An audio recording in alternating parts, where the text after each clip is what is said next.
family-owned shop in Loganville, Soesby's Garage for all your automotive repair needs. We service all makes and models, foreign and domestic. We repair engines, alternators, brakes, alignments, AC systems, and more, using certified technicians with over 90 years of combined experience. We also offer same-day service for some repairs. Soesby's Garage, 200 Bay Creek Road in Loganville. Dependable, honest, and fair. Look us up on Google or Facebook. We'll take good care of you.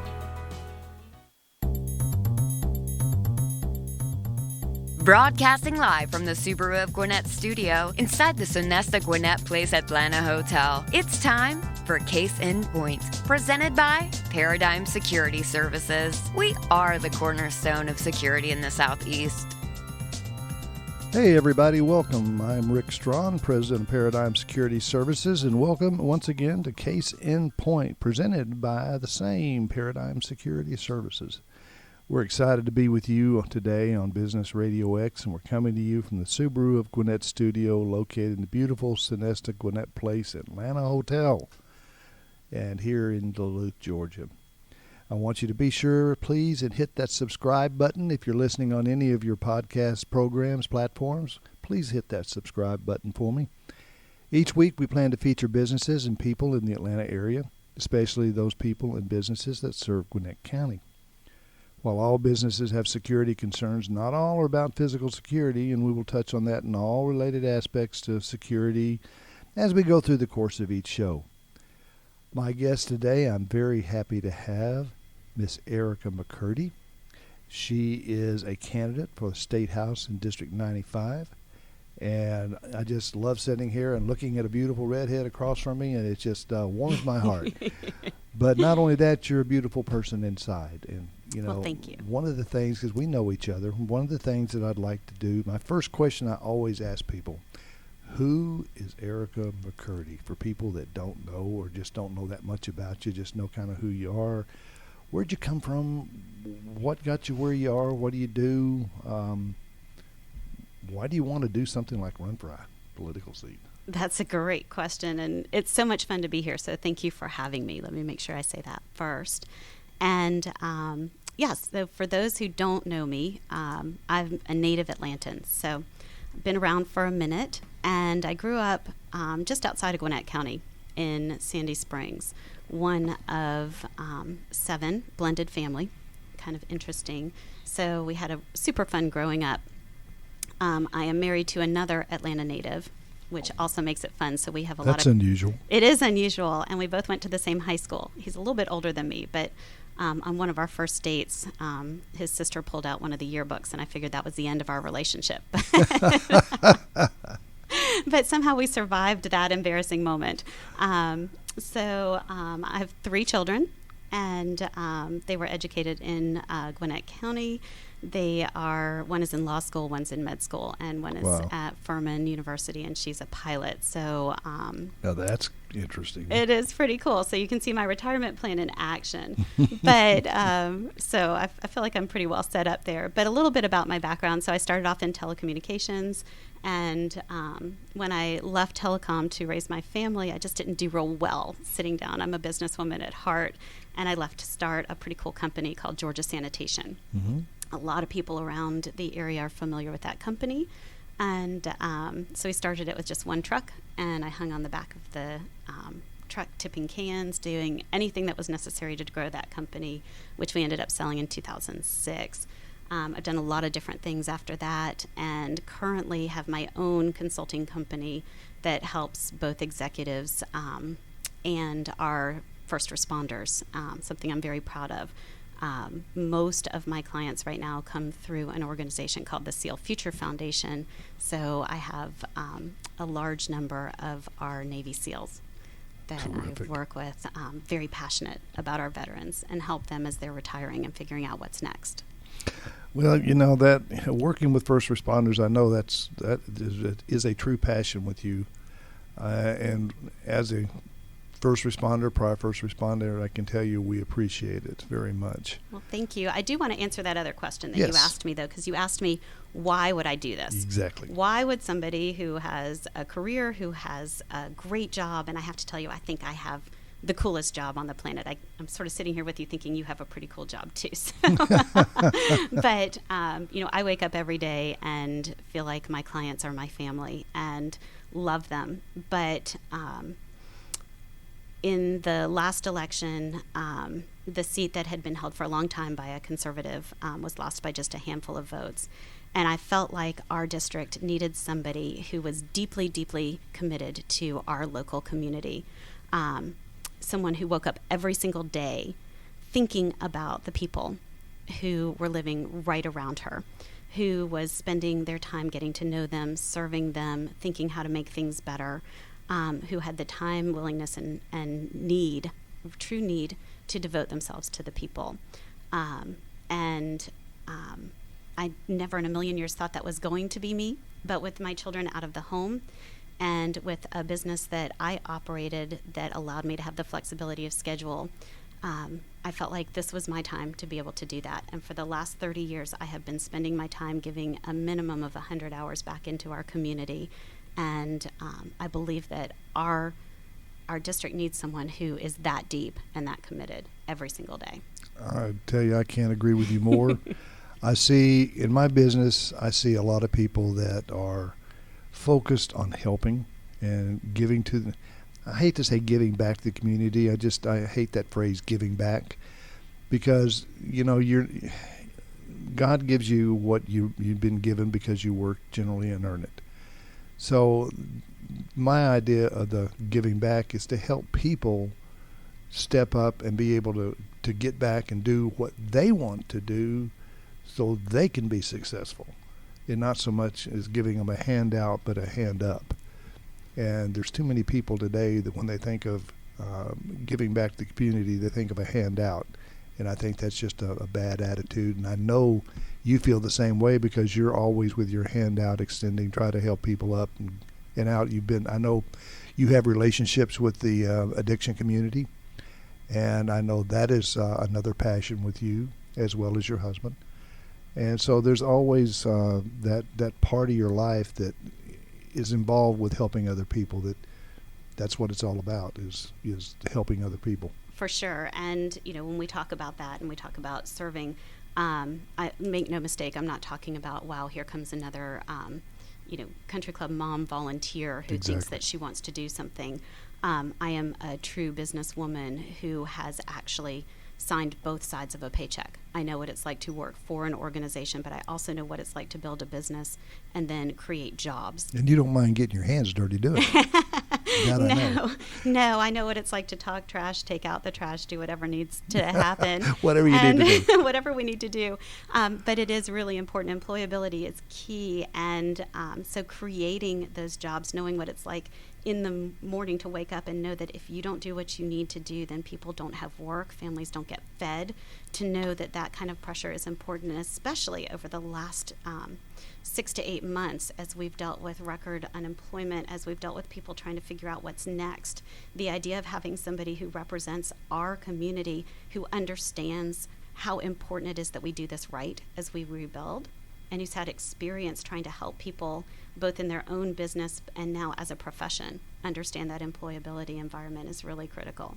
Well, I saw an interesting take from the Biden's thing on the politic level that said that they're the camp saying that for the first time that the unemployment is higher now than when he took office, this type of stuff.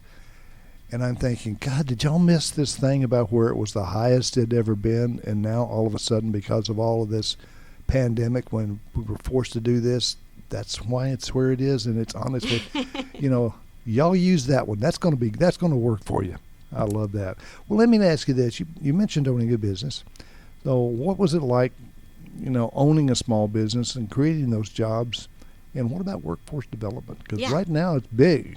Absolutely. I mean, there's, when we're talking about the things that matter, I think there's 3 things that are really on people's minds once we move past, obviously, the COVID pandemic.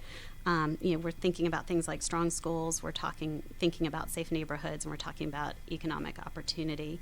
And So it's really, really critical when we focus on that economic opportunity piece that we're talking about things like providing the tools, the training, the programs, and making sure that we're removing any types of barriers to business growth.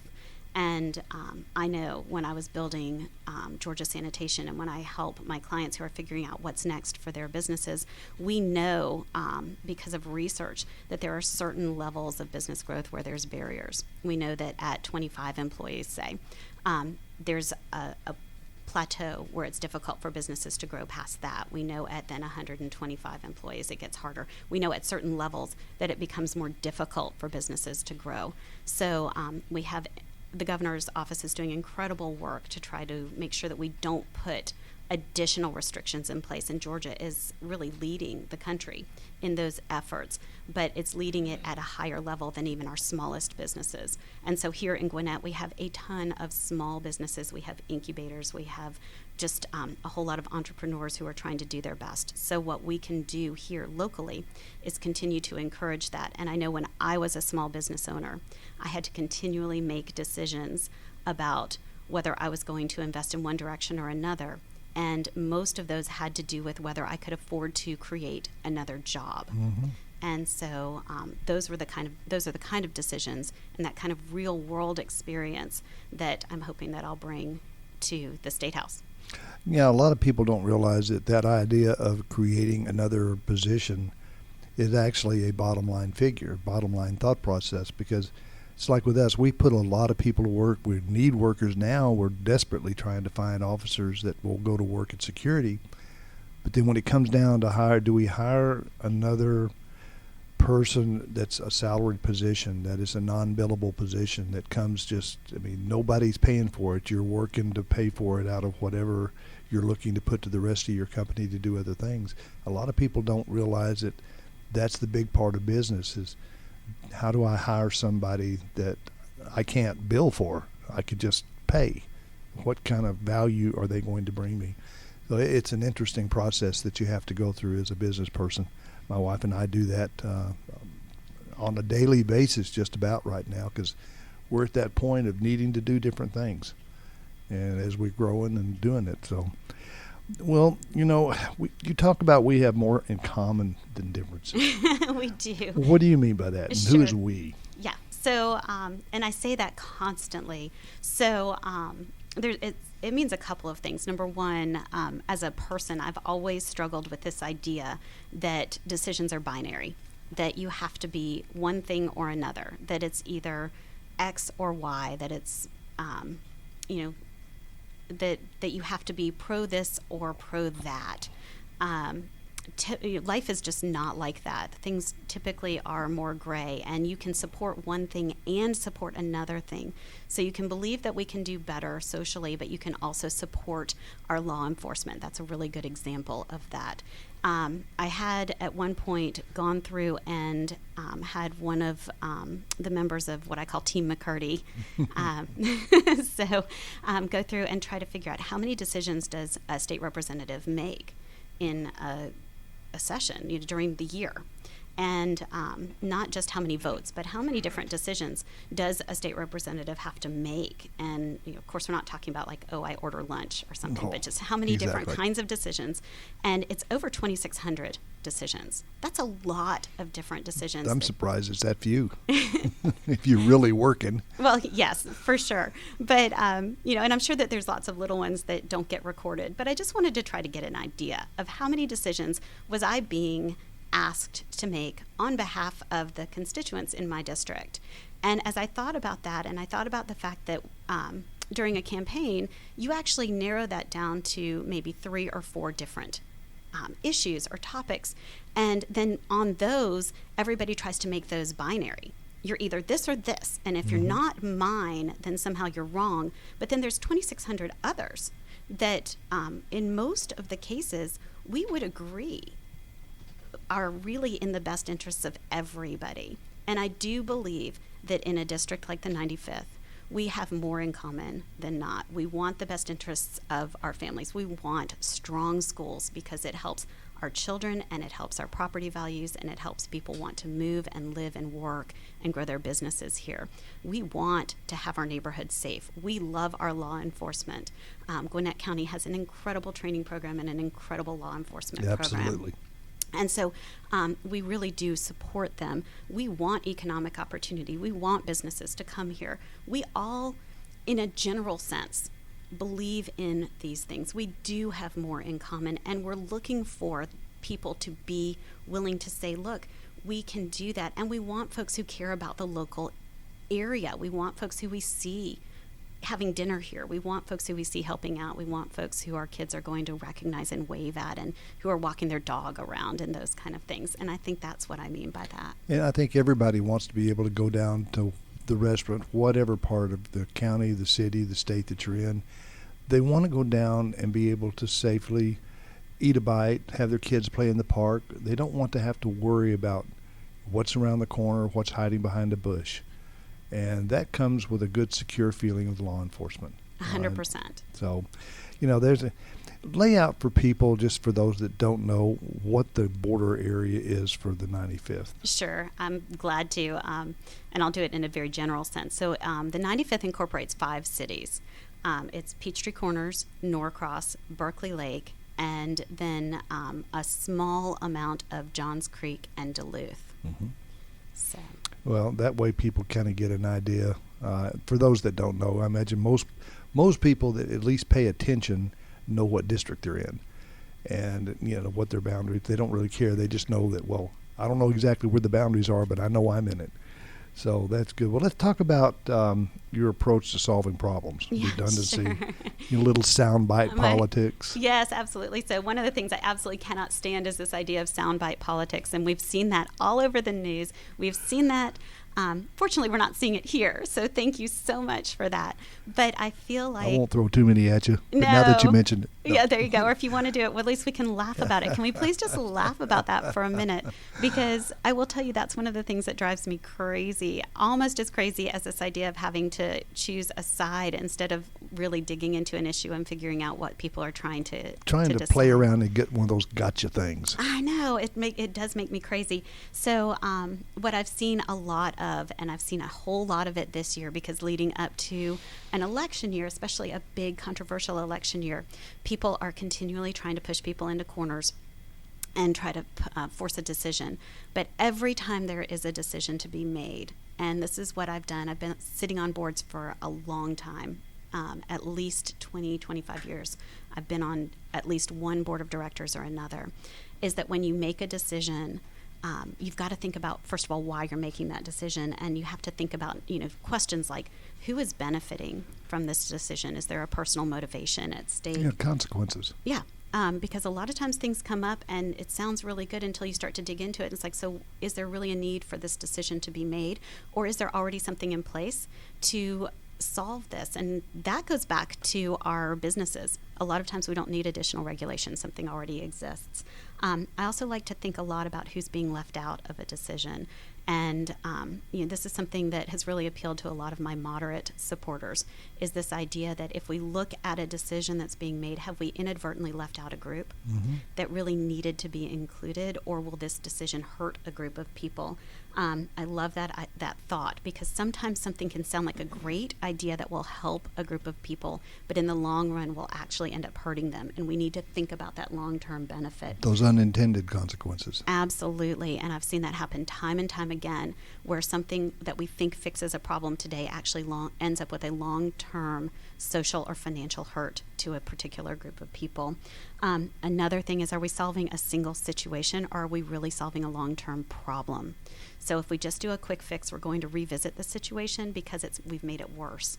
So I love to look at that as well and make sure we're just not putting a Band-Aid. Are we fixing something because we've put a change of verbiage in a bill, or are we really actually fixing something? So these are the kind of questions that I go through, and I go through this not just politically, but in everything that I do, whether it's a business decision or a board decision, or even with our family.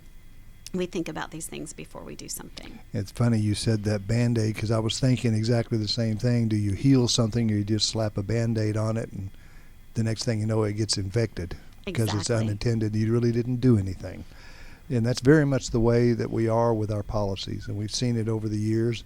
We've seen a lot of stuff coming off the books that were totally unnecessary with regulations and stuff that have actually spent a lot of time hurting the U.S. in growth and it doesn't hurt in the environment and everything else, but a lot of the regulations just kill business. And we've seen a lot of that come back, and I think we're going to have an awesome future 4 years. That's just my personal opinion. Well, we can solve a lot of problems if we think about it up front. It's much harder to undo a mess than it is to take a little bit of time and think about it on the front end. Oh, absolutely. And it doesn't really take that much thought to really say, whoops, let's give it a little more thought. Yes. Gwinnett County is probably the most, well, I don't even say probably, it is the most diverse county in the state of Georgia. We are, they say, what it's going to look like 20 years from now in the United States. Gwinnett, we're already there, and we're learning how to interact with it, deal with it, promote it, and grow with it. So when it comes to social engagement, diversity, living local here in this area, give us your thoughts and your views. Yeah, sure. First of all, I think it's super cool. I do too. I love it. I absolutely love it. And it is one of the reasons why I have so much fun getting deep and engaged in the community. In fact, just a couple weeks ago, we had a really super fun parking lot event in Norcross. We had local folks from the Hispanic community come and make homemade street tacos.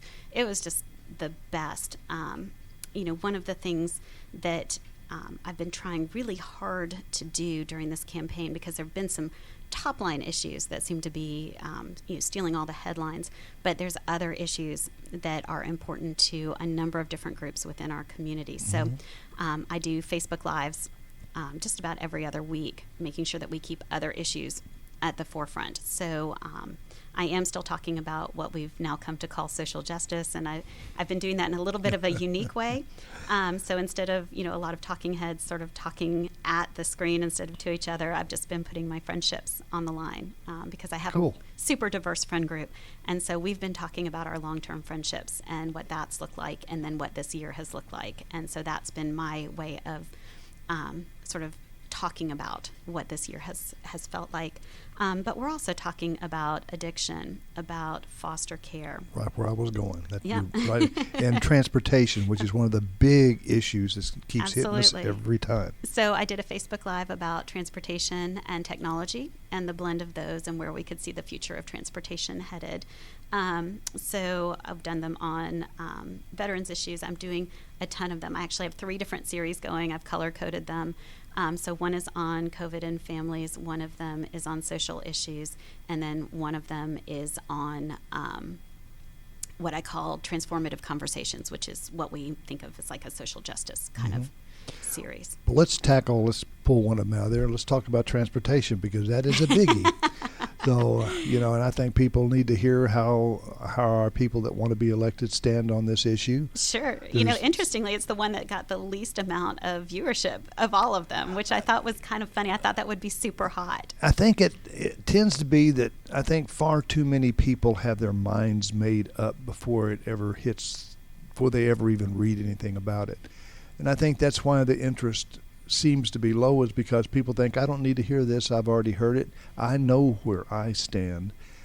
But I think it's important to know where the people that are going to be voting on it stand and are going to be proposing and making amendments, and where the people that are coming into office stand on it. So sure. And when you say transportation, are we talking about MARTA, or are we talking about a lot of other things? Because transportation is a huge... It is. I'm talking about... Well, MARTA is one of the considerations. I'll keep my feeling on that private right now, because I don't want to influence yours.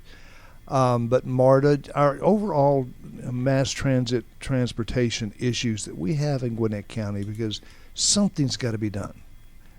Are we headed the right direction with, once again, trying to co-opt into MARTA, or is it going to be something that we need to do strictly the Gwinnett Metro? and tie in. I mean, just what are your thoughts on it? Sure, and I'm not sure that I have an answer. I will tell you that. Good. So, I would love to be able to, come in and say, gosh, I have the answer, and it's, 17 No, or I whatever. just mean your thoughts. What are your thoughts on it? So here's the thing. Interestingly, transportation was my vertical when I was in technology.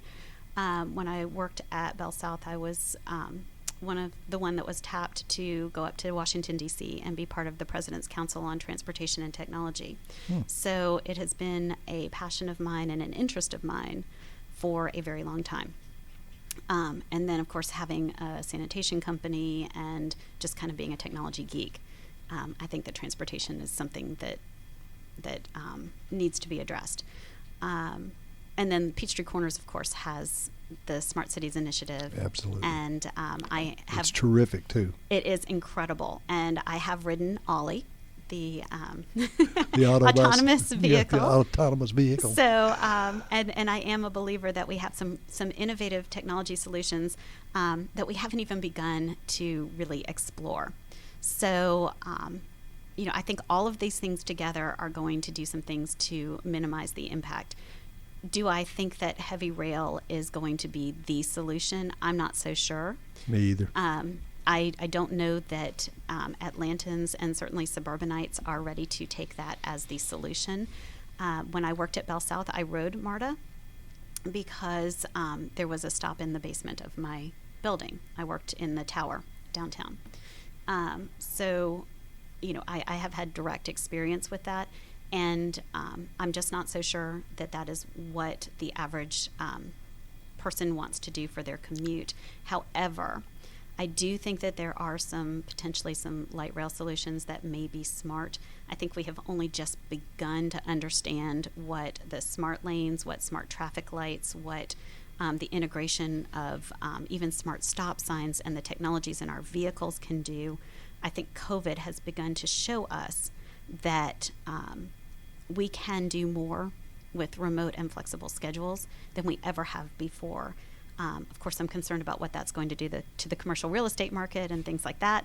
But there are some incredible initiatives going on that show us that micro changes can have macro impact. So good way of putting it. That is where I believe we're going to start seeing some things that are going to really revolutionize what traffic's going to look like. Heavy rail is so expensive. It is very expensive. There are so many things that you can do outside of heavy rail that my view is it's kind of I'm not real thrilled about the idea of heavy rail.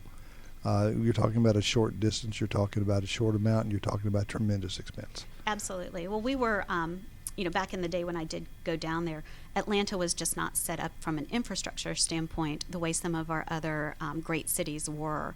So, we want to compare us to a New York, a Chicago, a Paris, some of the cities that have an incredible grid-like structure with their metro. And we don't have that infrastructure. We just have basically the T set up. And so without that infrastructure to go back, it's, honestly, as I think about it, it's right back to when I talked about making a good decision on the front end. Not that it wasn't a good decision, but when we talk about making a decision, let's say on a bill passage, you have to think about the long-term impact. Had we set up our infrastructure in a grid-like pattern in Atlanta, you may have gotten a very different answer from me on what I thought about that. Let's move over to, I know you're big on sporting education. Gwinnett has absolutely the best education system I've ever seen. So talk to us a little bit about your thoughts on educating, maybe getting these kids back to school. Yeah, so let's talk about education. I want you to know that I'm an incredible supporter of our educators and administrators. My mother was an educator. I am a dork who loves school. So I have friends who are educators. If you follow me on Facebook at all, you will know. I love it when my grandkids are in school. So there you go. There are some things that we know, no matter which side of this you sit on. We know that children thrive when they can be together. We know that our teachers and our administrators are doing everything they can to make the very best decisions that they can in a really difficult situation.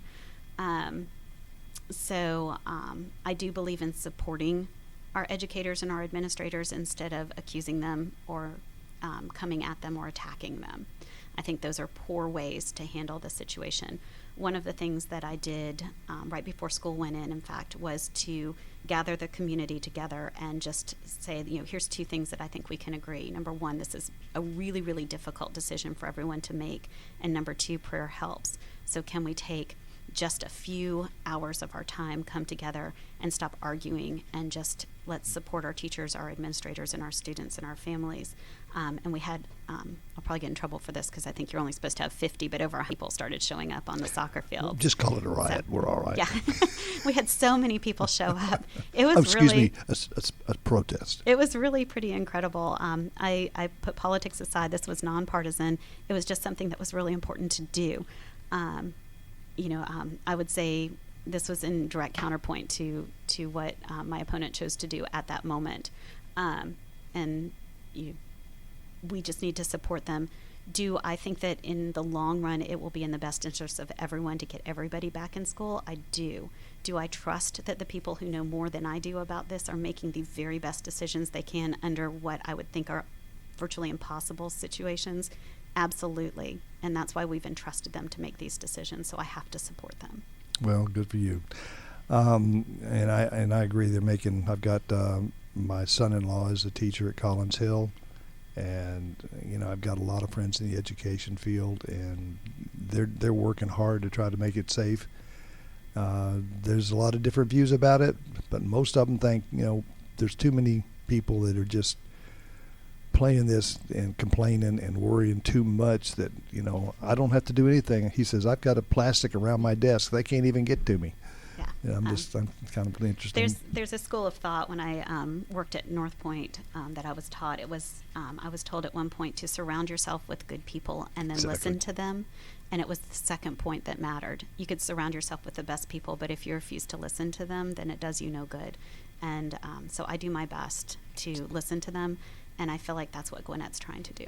That's what I like about our current president. He does surround himself with a lot of people, and even though people talk about it a lot, he does listen.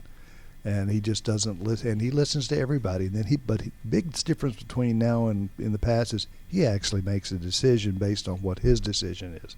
So we'll move away from there. I could talk with you about so many things, but I want to take a step away from your running for a minute. Sure. I want to get off the political ball field, and I want to talk about one of the passions that you have. And you've got coming up an event. I do. That is close to my heart as well. Pure passion, not politics. And it's perfect timing for it. It's September the 11th. Absolutely. Tell us about what's going on in Peachtree Corners Town Center and the Veterans Monument. Yeah, so let's talk about that for a minute. Put politics aside, cover up the tag. I work with veterans. I work with first responders. It is a huge passion of mine. 19 years ago, we had something happen that we swore we would never forget, and that was the events of September 11th. Because of COVID, I'm sure for a number of different reasons, in Peachtree Corners, there was not a specific event planned. I'm very thankful to the folks of the city, the people of the city, and the Veterans Monument team that they allowed me to gather a group to help put something together for that day. I met with Vinny and John, who own Fire and Stone Pizza, who are New Yorkers, and together we started building out an event for September 11th. People started coming out of the woodwork to support. So Eden's Flowers donated a wreath. Illuminating Designs is doing some lighting that will be on for 24 hours to simulate what happens at the Twin Towers. The Peachtree Corners Business Association is helping to divert some of the costs. But at 11 o'clock, so that we don't interfere with other events that are going on, we will have a small event.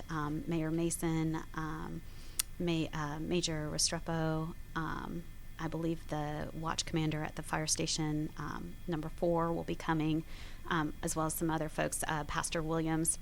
And we'll just have a small and appropriate moment at the Veterans Monument. If it's raining, we'll probably move under cover. And then we'll go over to Fire and Stone Pizza Kitchen, and they will host a New York-style pizza tasting for everybody. And then there's free lunch for all first responders. which will be fun. And then pizza is available for $9.11 to everyone else. I tell you, it's a great way to show support. I totally agree. We will, at least I'm one of the ones that will never forget. As I told you, 15 days after it happened, I was at ground zero, and I'll never forget it as long as I live. The feelings, the everything about it. But it is something that's great. I know you're a big sponsor of our first responders. Absolutely. And I think this is great. September the 11th, 2020 at 11 a.m., Peachtree Corners Town Center, Veterans Monument. And if you are a first responder, you haven't heard of this, if you have the opportunity, please show up over there, because it's going to be a great event, and it's just a showing of appreciation for you and what all you do. Absolutely, and lunch is on the house for all first responders. One of the things that we will never forget is that when that happened, the people who were running to that building were our first responders, and for that, I am and we are truly thankful. Well, we appreciate it very much, and just as a shout out to all the private security people out there, my personal opinion, you're first responders from the get-go, especially after 9/11. When it hits the fan, y'all are usually the first ones on the scene because you're already there and employed. So Absolutely. You are first responders in my heart, in my mind, and still working on that classification. So I want to thank you very much again for being here. It's been my pleasure. Been a fantastic conversation. I hope people understand a little bit about who you are and what you think and where you stand. Well, thanks. I tell my clients all the time that someone's favorite thing to talk about is themselves, so I guess this was sort of fun. I got to talk about me. Well, we get on here and talk about garbage. Next time, let's do that. We'll talk trash.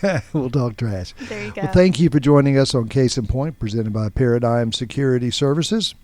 Remember, you can join us live every Wednesday at 11:30 in the morning, or you can listen to our show anytime you want, including this one, by going to businessradiox.com, clicking on the Gwinnett Studio, and then click on Case in Point. Please let your friends know, your family know about clicking on that and going to Case in Point. And if you would, don't forget to hit that subscribe button for me. Join us next week at 11:30 when we will talk with our business leaders about their businesses and related security issues in today's world. Thanks again to my guest, Miss Erica Mccurdy. Again, candidate for the Georgia 95th. And my producer, Mike. And again, remember, I'm Rick Strawn, and at Paradigm Security Services, we cover more than just your assets.